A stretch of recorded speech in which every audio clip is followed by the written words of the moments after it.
Vous avez l'air plutôt sceptique sur les digues, en disant bon, faut peut-être pas non plus focaliser en termes de protection en ne prenant que les digues.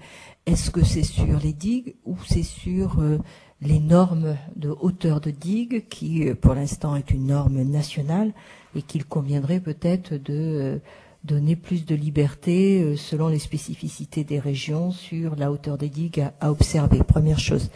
Deuxième chose, j'aurais voulu avoir votre point de vue parce que vous avez quand même une approche, et n'y voyez pas une critique assez radicale, en disant on replie, on enlève tout. J'ai par exemple sur l'estuaire de la Gironde une centrale nucléaire qui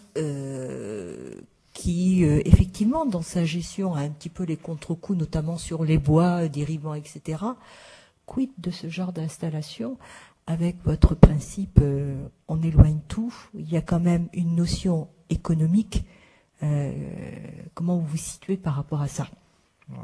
Ouais, attendez, il y a alors, d'abord, une gestion nationale des digues. Premier point, France Nature Environnement préfère toujours prévenir que guérir, quel que soit le dispositif. Donc, deuxième point, les digues, si les eaux passent par-dessus, quelle que soit leur hauteur, de toute façon, ça ne servira pas grand-chose.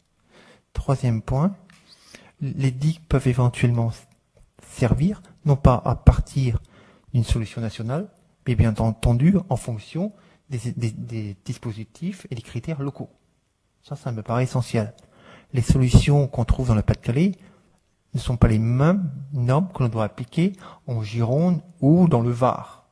D'autant que la mer se comporte différemment entre l'île de Sein, le long à Hyères, je suppose à Fos-sur-Mer ou bien à la Bervrac, vous voyez, pour autant qu'il faille des digues. Donc c'est bien des solutions locales, pas de normes nationales, des normes définies localement, bien entendu, après évaluation et expertise, tenant compte des circonstances locales de l'occupation.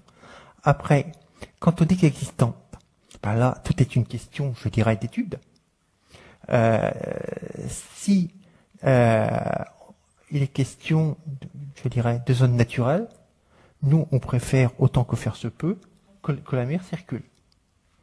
Maintenant, je vous ai bien dit, s'agissant maintenant des personnes, les zones urbanisées, et notamment très fortement urbanisées, il importe là de faire sérieusement un bilan coût-avantage.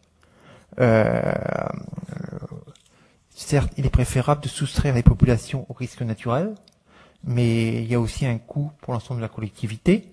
Et là, il faut faire un coût bilan avantage entre le coût du maintien d'une population, le coût de l'entretien des digues, de l'arrosage des digues, pour autant qu'il puisse être efficace face à un risque de submersion marine. Je dis bien pourtant que. Parce que dans certains cas, si on a construit à un niveau inférieur, largement en dessous du niveau de la mer, je crains que digue ou pas digue, la mer risque de retourner un jour.